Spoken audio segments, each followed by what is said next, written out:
उत्साही personal energy channel में आप सभी का बहुत बहुत स्वागत है।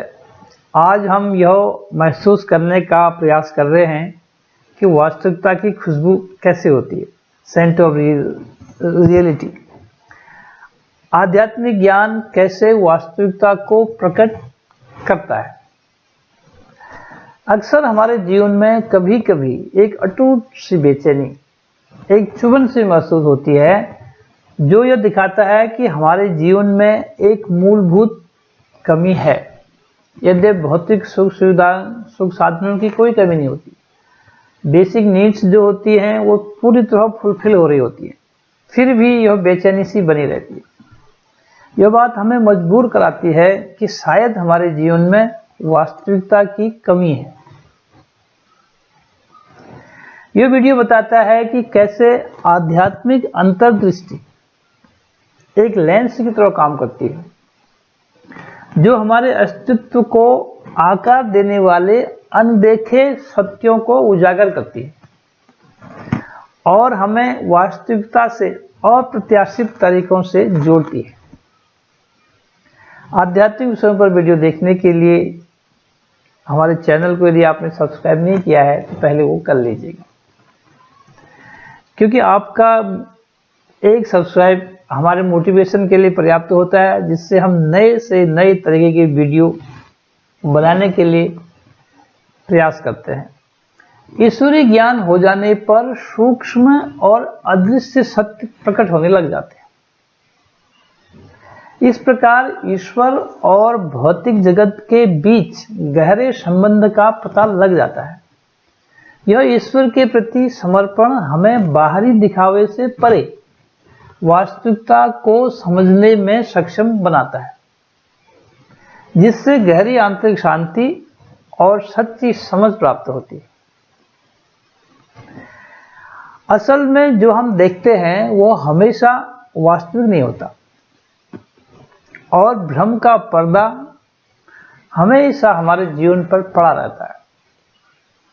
शक की सुई हमेशा रहती है कि ये सही है कि नहीं है। हमारा अनुभव कहता है कि इस संसार के भ्रमों से स्वयं को मुक्त अपने आप नहीं कराया जा सकता। अपने आप में संभव नहीं है। यदि ईश्वरीय कृपा से ब्रह्म ज्ञान हो जाता है, आत्मज्ञान हो जाता है, तो भ्रमों का समूल नाश संभव हो जाता है। फिर सब ठीक ठीक दिखाई देने लगता है। यह दुनिया भांति भांति रूपों में हमें आकर्षित करती रहती है, कभी कंचन के रूप में तो कभी कामिनी के रूप में। किसी ब्रह्मवेत्ता सद्गुरु की कृपा से जब यथार्थ का ज्ञान हो जाता है तो कामिनी और कंचन दोनों का आकर्षण खत्म हो जाता है। हम देखते हैं कि चित्रकार अपनी चित्रकारी में किसी भी चित्र को उसकी वास्तविकता से कहीं अधिक और भी सुंदर बना के प्रस्तुत कर देता है, और जहां पर वह चित्र टंगा होता है उस वातावरण को भी बहुत ही अच्छा बना देता है, यानी सुकून देने वाला बन जाता है। लेकिन वास्तविकता तो वास्तविकता होती है। कोई भी चित्रकार मूलतः वास्तविक परिस्थिति को बदल नहीं सकता। आवश्यकता है वास्तविकता पहचानने की और उसे मानने की। यह एक यथार्थ है कि जो खिलेगा, जो भी फूल खिलेगा वो कुमलाएगा जरूर। यदि वो कुमलाता नहीं है तो वह वास्तविक फूल नहीं हो सकता। इसी प्रकार किसी शोरूम में खड़ी सुंदर से सुंदर प्रतिमा भी किसी को साहचर्य सुख नहीं दे सकती। सुंदर वस्तुएं अपनी ओर स्वतः खींचती जरूर है, खींचती रहती हैं, परंतु वास्तविकता के धरातल पर जब उतरते हैं तो पाते हैं कि कुछ अलग सा दिख रहा है, यानी सब कुछ परिवर्तनशील है। अभी कुछ और दिख रहा है, फिर कुछ और दिखता है। इसलिए जो क्षणभंगुर है वह बिल्कुल मिथ्या है। कभी कुछ मिथ्या है। सत्य तो हमेशा एक सा रहता है। वास्तविकता हमेशा वास्तविकता रहेगी। यह संसार सेमल के फूल की तरह है, ऊपर से सुंदर, भीतर से रस व खुशबू से विहीन।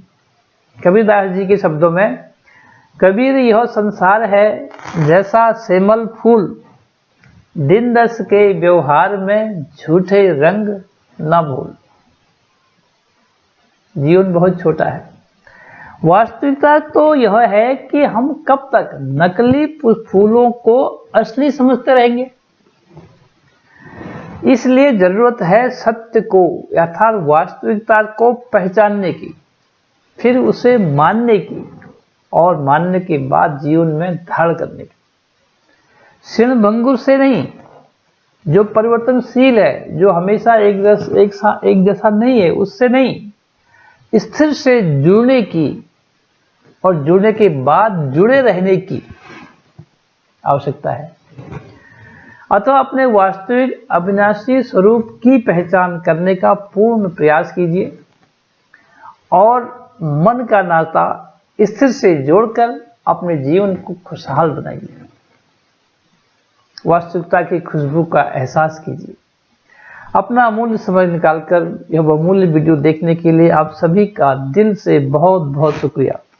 अगर यह वीडियो आपको कुछ भी सही दिशा देने में कुछ भी कामयाब हुआ हो तो इस वीडियो को दिल से लाइक, शेयर और सब्सक्राइब कीजिएगा। I love you all.